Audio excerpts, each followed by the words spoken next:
Assalamu alaikum, hello and welcome to another episode of The Classics Show. I am your host Shabnam Riaz. As always, it's a pleasure to be here to be able to talk about the wonderful gems that we have in literature, the classics in general, art, music, all those things that I think conjure up such a beautifully soothing, tranquil effect in your life. So today we're going to talk about a very, very well-known literary personality.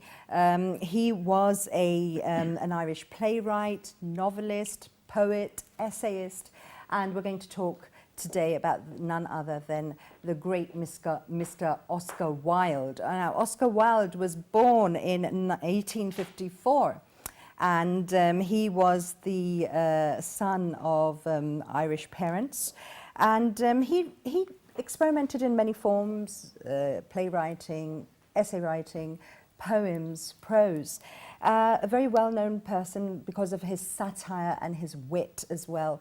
The style that he used to write with, his quotes are very, very memorable. You'll find many of them that will actually be very amusing, and you'll be able to fit them in many situations. Now, to talk about Mr. Oscar Wilde, we have in our studios, we have Ms. Gavel Shoza, a social scientist and researcher. Thank you very much for joining us today. Thank you for inviting me over. You have also done your Masters in English Literature and Linguistics. Yeah. You're a PhD student as well at the moment, and you're a political and social activist. So I'm sure that that must keep you so busy. So many things to do. So we're talking today about Oscar Wilde, and we are, going to discuss his personality, his beginnings, how he became the person he was, how it affected his writings. He emerged on the Victorian scene as a bit of a controversial figure, didn't he? He was flamboyant, he was witty, he was very hard-hitting in his work. Let's discuss a bit about his emergence then in the late 1880s. Oscar Wilde, when I was doing my Masters in Literature and Linguistics, this one figure among many, we started from the classic era till the modern era, but when I reached Oscar Wilde, he clicked me a lot. Because of his personality, what we have read about him, and he was very unconventional. Like as a student, when you are talking about his parents, his father was an eye specialist, and he was also a poet. Yes. And then his mother has a strong impression on his personality, and since the beginning he was a bookish child. So talking about his childhood, he was more into classic reading of Greek, and Roman. So throughout his student life, he got scholarships. Then he reached to Trinity College, and from there he landed into Oxford University. Till then, nobody knew that he's Oscar Wilde. But once he was done with his university, the Oxford University, that was the time when he started his career as a writer. But at that point of time, whatever he was writing, he was not taken very seriously. But in the society or at that time, people came to know. As is usually in most cases, isn't it? Yeah, but he just came out as that somebody, the upcoming writer is there. But unfortunately, when we talk about Oscar Wilde, there's some something bad is more attached to him than the good. But I don't want to talk it right now. The controversy which is attached to him, which everybody knows about that. That's not something which is that very unfortunate. Yes. But I think we should focus on his positive things first. The way he contributed to literature and his writings, and the movement which he was taking forward, the aesthetic movement. Exactly. I wanted to talk about that movement, especially because that is the movement that promotes less of the sort of intricate and depth of literature, but focuses more on beauty and the sort of, I don't know if you could call it a superficial sort of a version, but if we talk about the art right now, even the literature, in its true sense, what do you want to find out of literature? Right. It's for me, literature is like a food of soul. Yes. I was not a literature student before doing my master's in English literature. I did my BSc and other things in science. I was a math student. Okay. So when did you get this change? Because, you know, in your personality, there is something which aches for, or which is always longing for literature. It is a food for thought. It is a food for your soul. You know, you always like dramas. You admire dramas. We all have a childhood where we want to listen to the stories which our grandmother is telling, or our father is telling, or mother is telling. We like fairy tales. Somebody is writing these things. Of course. So he's a guy, you know, I love him more as a short story writer. Okay. Whatever he wrote for the children. You know, my thesis in English literature was on children's literature. Okay. And you will find hardly anyone who has kept in mind children or focused on children. There are people who you can name on fingertips. And Oscar Wilde is among them. Yes. You know, if you just take him the way Exactly. he is, You know what you just even if said? the controversy is attached to him, still, if you see the positive side of his personality, you will find sensitivity. It in him. outweighs. Yeah, he was sensitive. He was very sensitive human being. You have to be be a person you know, who if writes you are like talking that. about aesthetics, the beauty and the art in its true sense, you know, the art which inspires your soul, which gives food to your soul, then the person who is talking about these things is not someone who is very ordinary or a very conventional person. He must be a very different person.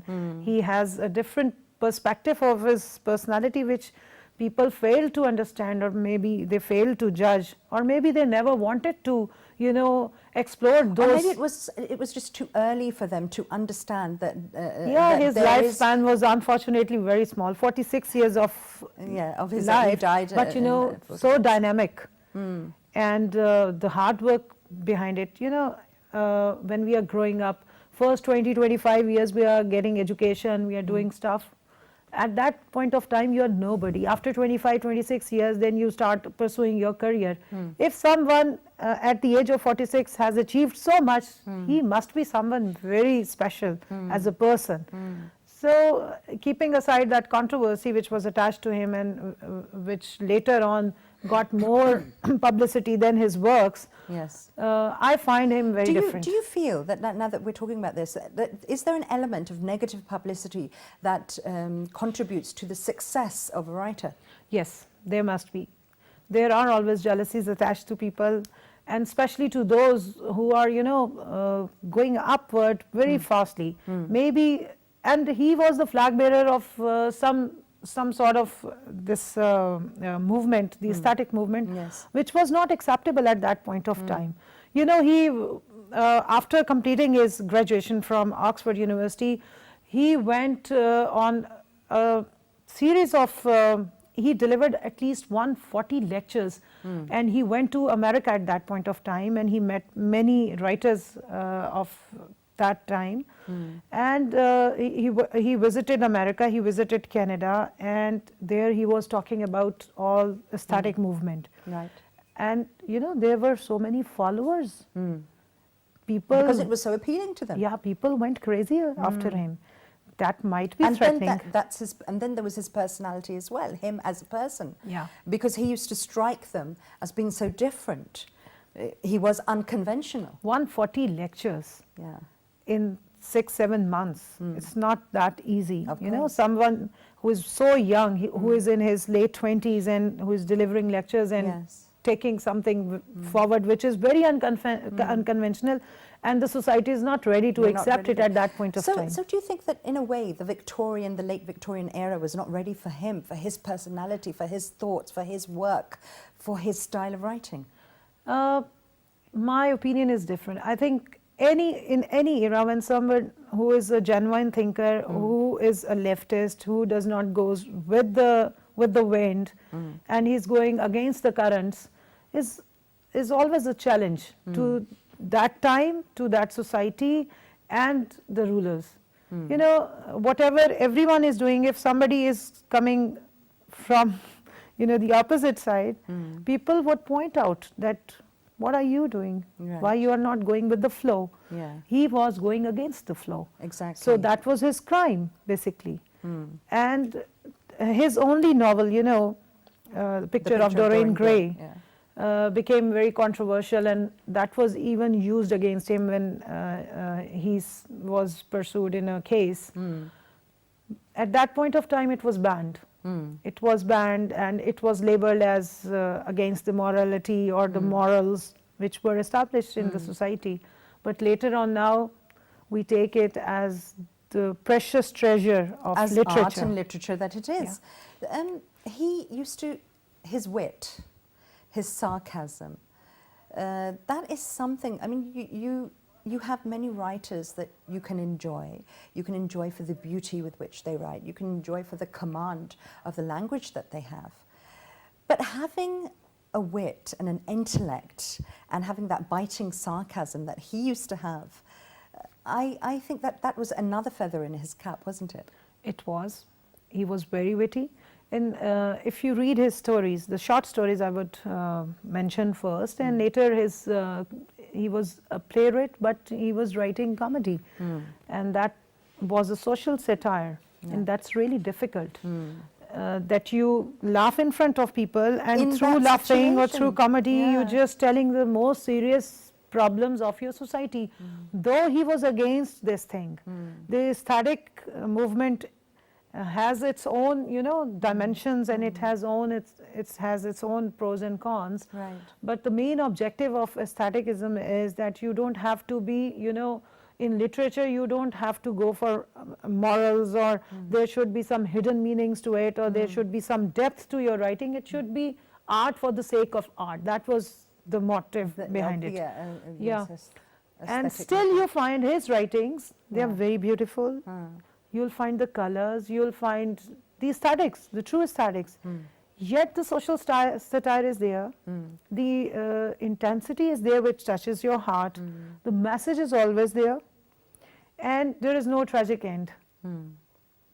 There's happy ending even.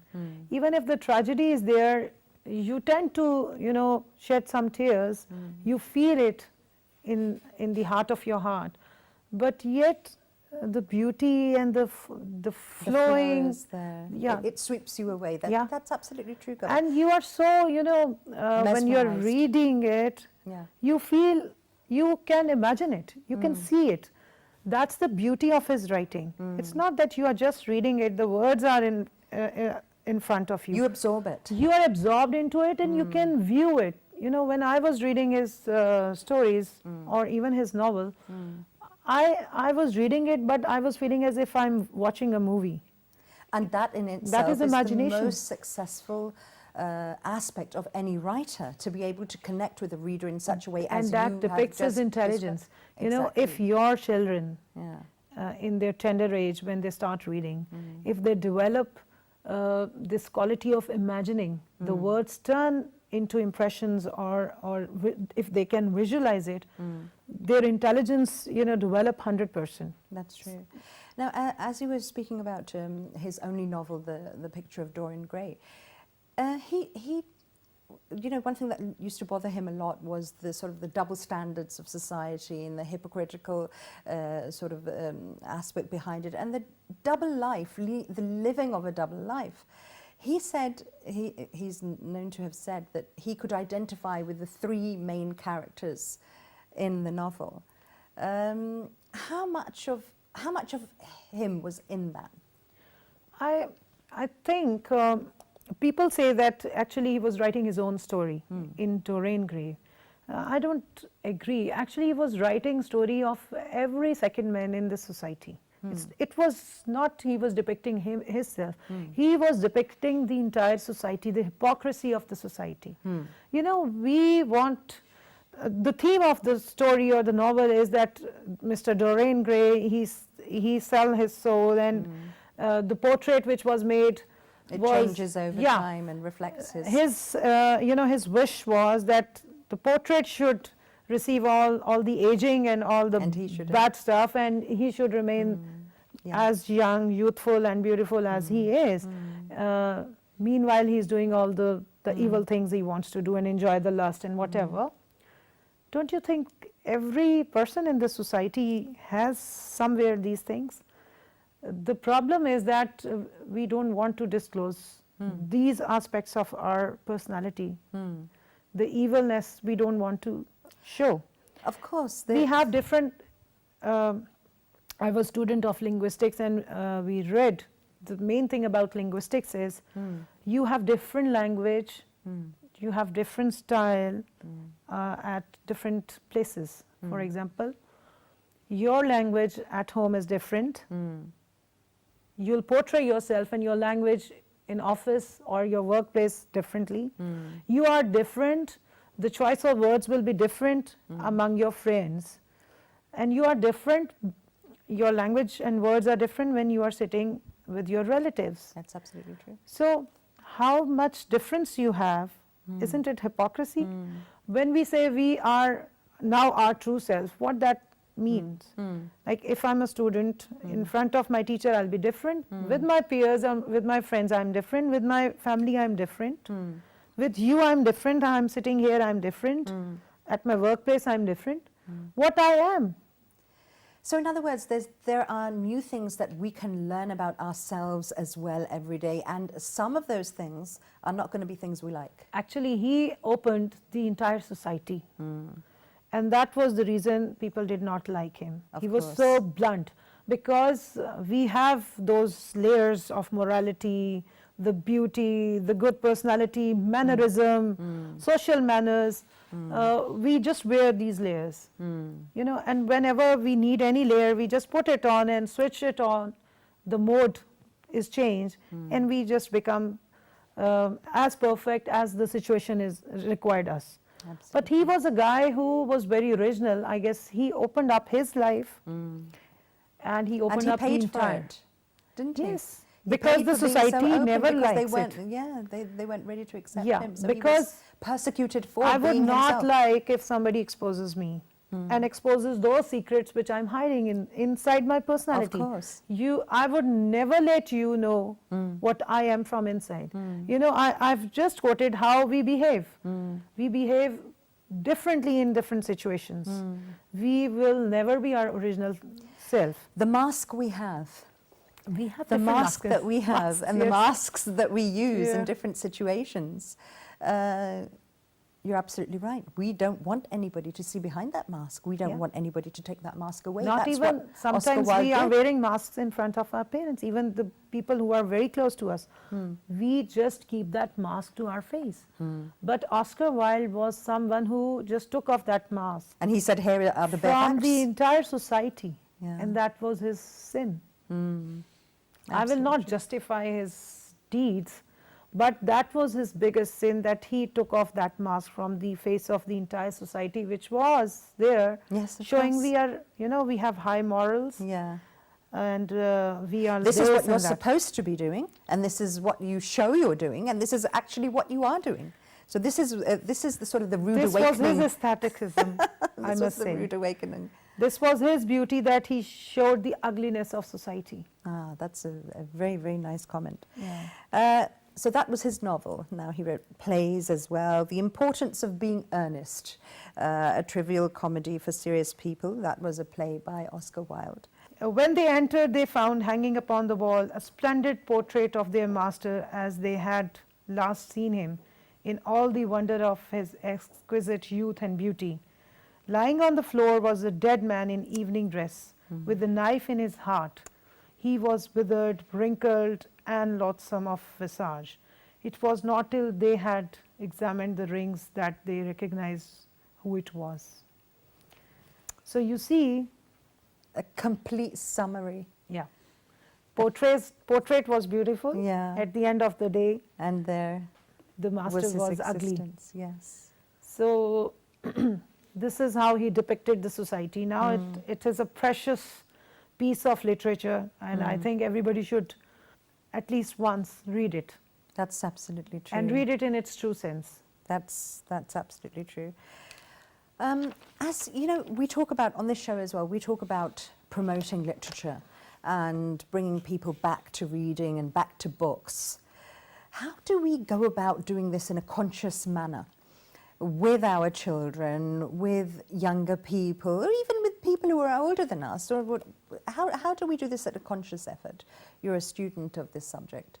What are the reins you can use to, you know, bring people back into books, back into literature, back into reading these works of art? I think in the initial stages, the parents has this responsibility. Now we see our children are more into gadgets. They would love to have a mobile phone, they would love to have an iPad or iTab, and they would like to spend more time in the video games or the things which are going very fast. For literature, you need to have a mood. Oh yes. That gives you calmness. So true. That actually, you know, training your kids, education is very important, but with education you need to train them as well. You need to open their mind. Them. Yes. This literature grooms you in any age, I must say. Yes. You know, I did my master's. I was married with 2 kids. I used to drop them at school and then I would go to university and do my master's, because I got married when I did my bachelor's, and I had that thirst for knowledge, and so I started my education again. With my personal experience, I don't know, people must have different experiences. I would say till the time I haven't done my master's in literature, and till that time, till such time I haven't tasted the literature, I had no sense. Right. I could not say without learning or going through literature what literature is. And regardless of the fact if it is English literature or Urdu literature, whatever type of literature you are studying or reading, that makes you civilized, I must say. Whatever technical education you have become a doctor, you have become an engineer, you have done MBA or whatever, banking sector. Unless you read literature, Right. you will not get the sense of society, you will not get the sensitivity, and you will not be civilized, I must say. Because literature is piece of art which actually enhance your aestheticism. And credit goes to Mr. Oscar Wilde, who has introduced this thing. Right. It makes you more human. Yes. It touches your senses. Yes. If you read it with whole heart, it gives you calmness, it connects with you, and it psychologically It calms you. It calms has a you, tranquil yeah, effect. it gives you treatment. So you know, wouldn't you say that, keeping in mind the environment that we're living in, the sort of fast pace, instant food, instant coffee, instant emotions even, you know, people Instagram, take your selfie, upload. So, you know, everybody has this attention span, which is really, really limited. To be able to take in something long-lasting and to be able to savor it, to savor a flavor, how many people have the time, the patience to actually enjoy something that they're doing? So wouldn't you say that in today's day and age, you know, regardless of where you're living in the world, this thing is something that is so important to bring us back to being in touch with ourselves, as you just explained so very well. The problem with our children in our part of the world is they're always so burdened with their curriculum that, you know, they hardly get any time for extra reading. Actually, The curriculum should must have these pieces of literature. They are reading literature. Both of my kids are in O levels. The third one is very young. But they are reading literature, but not in its true sense. Yes. They are taking it as a subject. For something they have to memorize. Yeah, and then they have to get marks. Yes. And you know, they are always cursing literature because they don't get marks, because that's our standard. That's why we are educating them.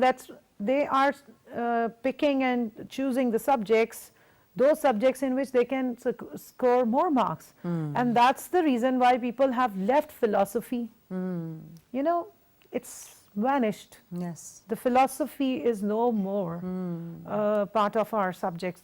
Oh, There's no yes. choice of philosophy. All are leaders were philosophers first. You know, That's a very good point you're they making. were poets, Yeah. but they were philosophers. The Mr. Oscar ability Wilde was to a philosopher. think, yes. You know, and if you read about any person who had been a very good writer, poet, or novelist, he must have read philosophy. But now, do you know where philosophy has gone?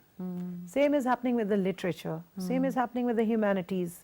Same is happening with all the social science related subjects, because you don't get marks, you don't get jobs, you don't get good careers. Right. And that is our only sole purpose of getting education. We get education because we target that these subjects can take us to this place, and from there we can earn more. And that is the reason why the materialistic approach of the society has taken us to this far. We don't have time for anything. And you know what the interesting part to what you just said is that instead of studying philosophy, the problem is that everybody thinks that they are a philosopher in their own right now. Yeah, we all are actually. You have a discussion. People have forgotten how to discuss things. Discussions are supposed to be on an equal footing with as much talking as there is listening. That's also something that, you know... By the way, we don't have time for discussion as well. We go for chatting. Yeah, exactly. We go for chatting, and that has become, you know... Another thing that we are sort of like subconsciously... But that is, I think, picking up. that is dilemma of the society. Yeah.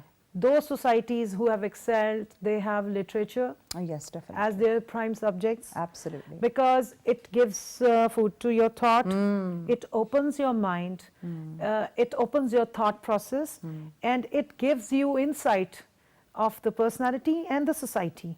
It gives you insight of the taboos which we are following blindly. Yes. It gives you others' perspective as well. It Yes. gives you the perspective of different societies. Then you become tolerant. You tend to know, okay, these religions have these limitations, these religions have these limitations, and they're where I stand. You know, what my religion is teaching me, what my society is teaching me, and what is actually the rational approach. And the ability to understand yourself. You and know, the when ability you are to reading like Oscar Wilde, yourself. yeah, you are reading Oscar Wilde, and you are reading his contemporaries, whatever their approach was, even he was aesthetics, he was the flag bearer of this aesthetic movement, the others were not. But when you as a literature student happens to read all of them, you can differentiate where you have to place yourself, what is your thinking process. And you know, those societies who learn literature, they have sensitivity, they have more humanity in them, Tolerance. and they have aesthetics, tolerance, plus I guess they are more down to earth. Cultured. These things, they groom you. Literature course. actually grooms you because it is a food for your soul. It brings out your sensitivity. It brings out that hidden human which is inside, and you have no time when you are running and chasing your career to, you know, give food to that person and let him come out. That's true.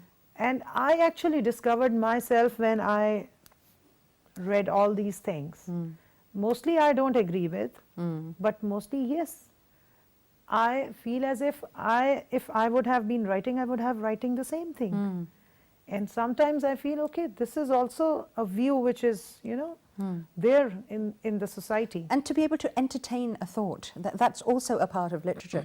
To be able to entertain a thought of somebody else saying something, and to have the tolerance to think that, you know, I can sort of connect with this, or I can't connect with this. Coming back to Oscar Wilde, if we talk about him and about the late Victorian era. Let's talk about his play, The Importance of Being Earnest. At that time, he was also, you know, dealing heavily with the norms of Victorian lifestyles and the hypocritical sort of tendency behind us. Tell us about that. Talking about the women first. He wrote a lot about women and the pessimistic approach about women. And the woman, how the woman will be pessimistic. And you know, in the late Victorian era, how the woman was portrayed. There was the famous sports of women going to the smoking houses in the evening, carrying the dogs, wearing very expensive clothes, and they would sit and smoke, and then they would play cards. Mm.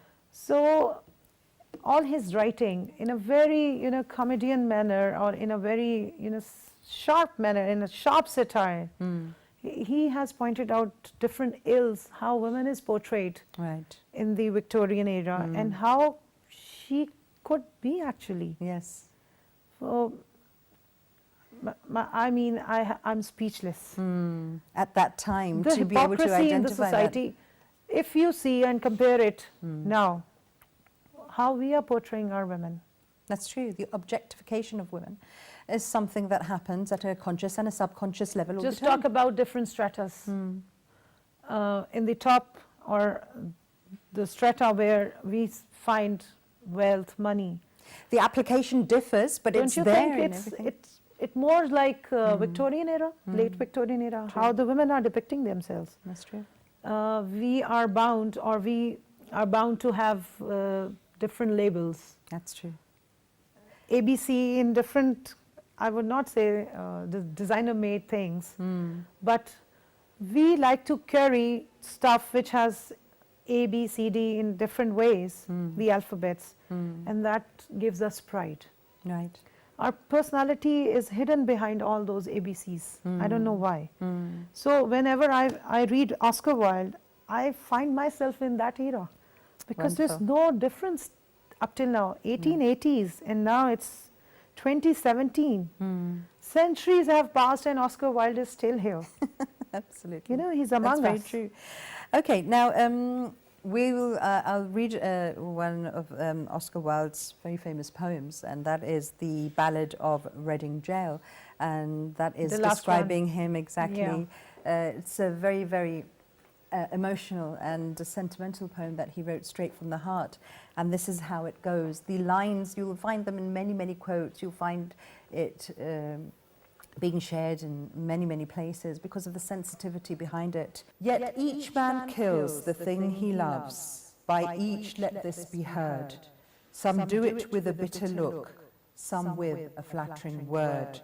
The coward does it with a kiss, the brave man with a sword.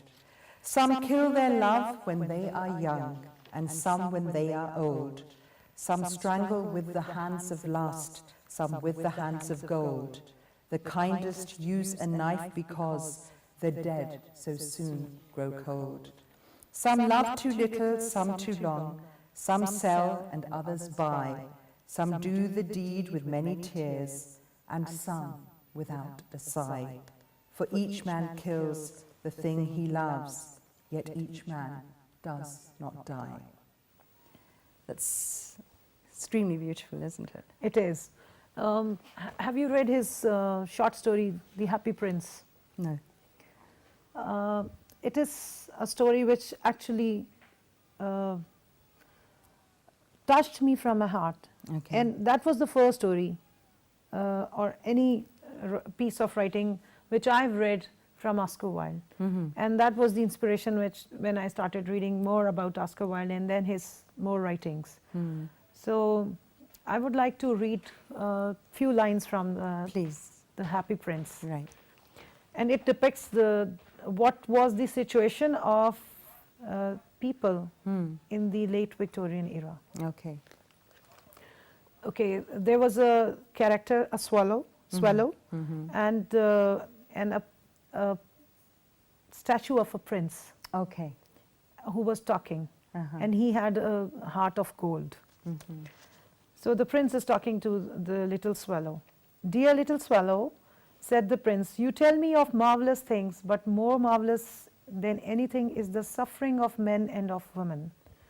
There is no mystery so great as misery. Fly over my city, little swallow, and tell me what you see there."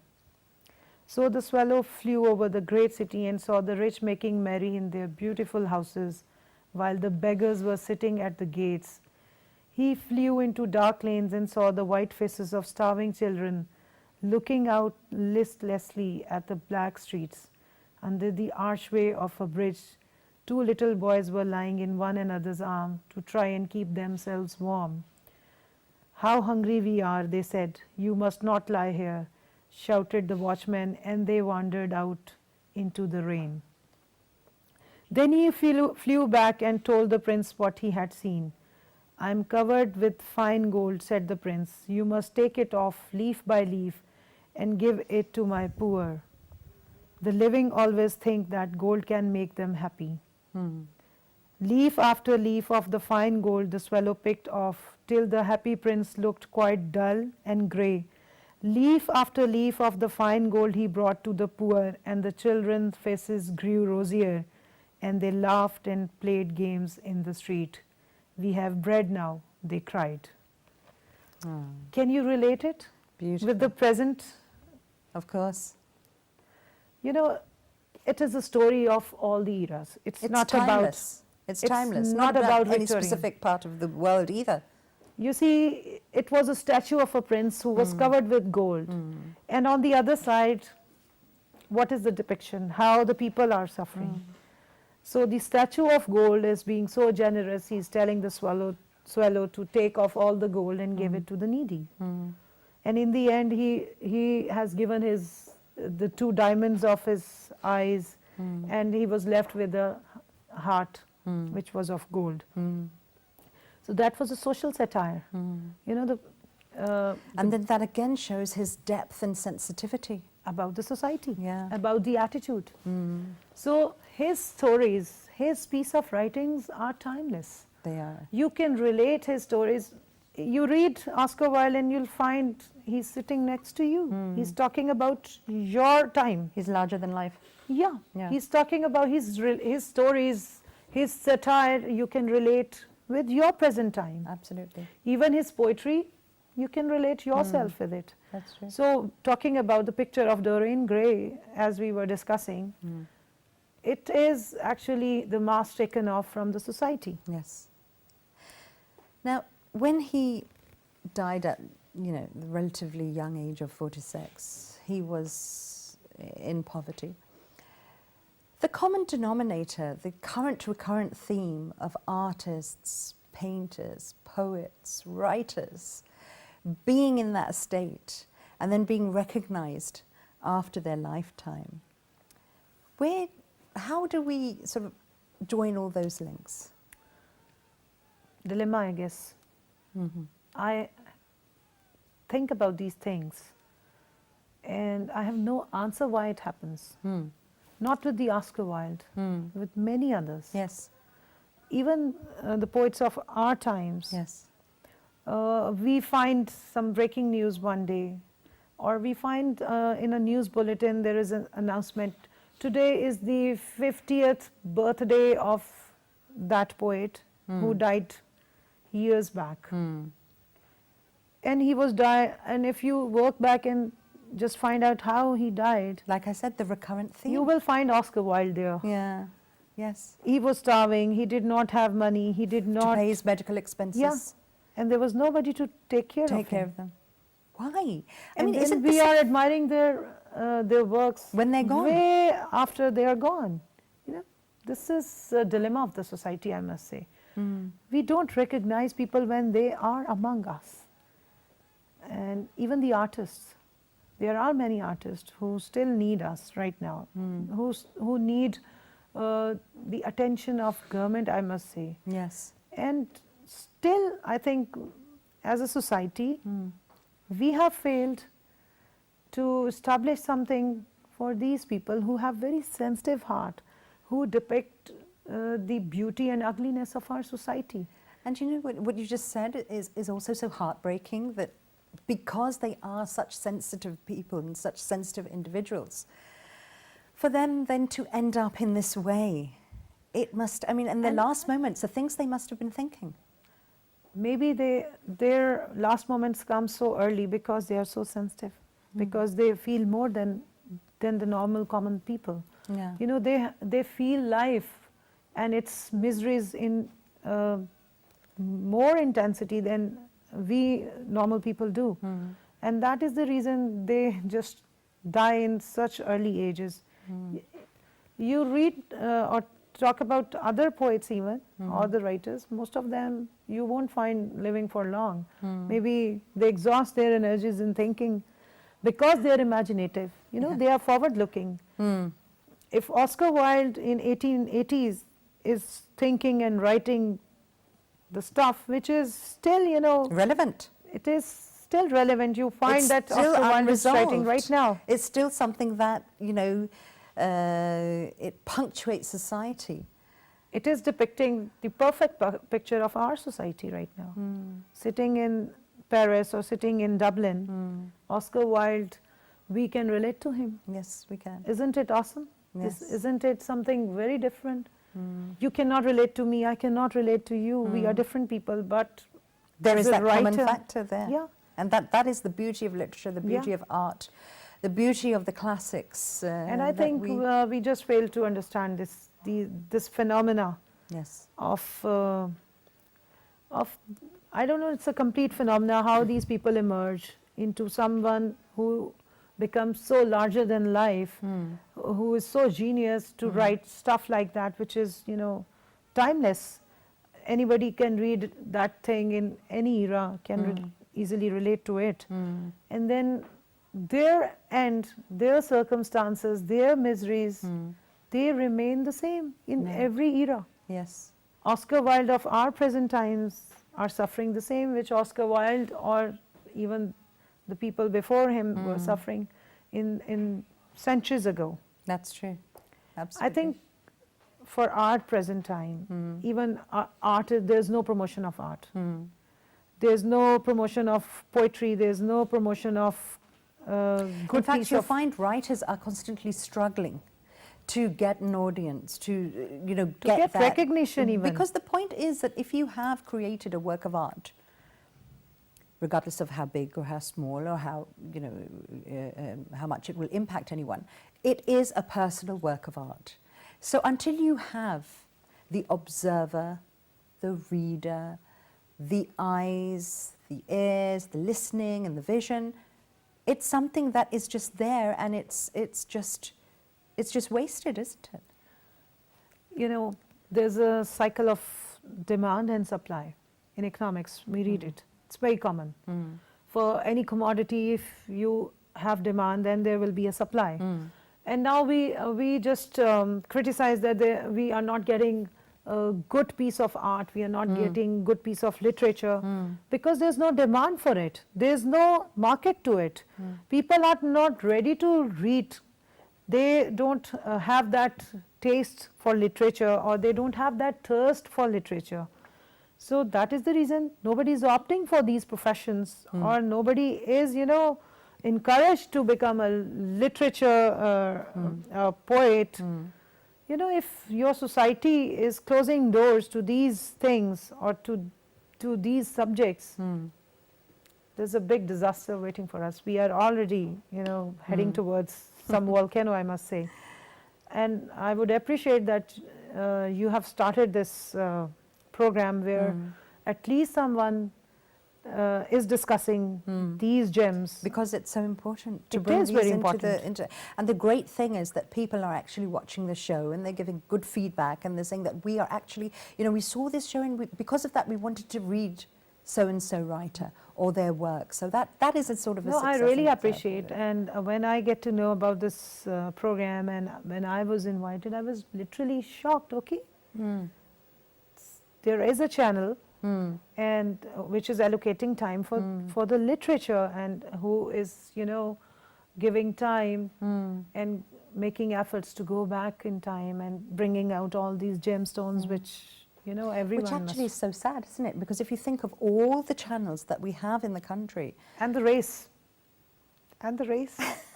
why? Because it's not marketable. You just answered that question. It's not You know, marketable. It's not. I it's would not- go on different channels. I would speak as a social scientist. I would highlight the social issues and why these social issues are countless now. Yes. And when at the end of the show, every anchor would ask, okay, what are the solutions to these Exactly, issues? because everybody's talking about the problems. You know, we have no answer. Oh, that's true. But I must say this But is the answer the is answer. here. Absolutely true. This is the answer for your social issues. If you want to reduce your depression, Oh, tension, yes. and your Absolutely. social attitude Oh, yeah. and your social evils, go for good literature. Absolutely. Governor, thank you so much. We've come to the end of the program. It's been fabulous having you as a guest. You've had so many wonderful things to add to the genius of Oscar Wilde. We had a great conversation. Thank you so much. I've really enjoyed. I'm so glad you've given me a chance to talk about this super person. Thank you so much for being here. You're most welcome. Okay, so we're at the end of today's program. We were speaking about the literary great Oscar Wilde, and do pick up a book whenever you can.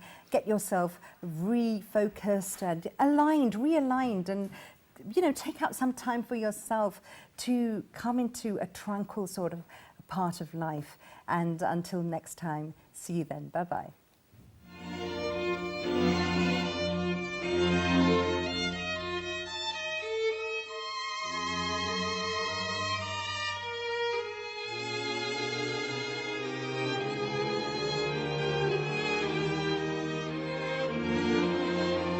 Thank you.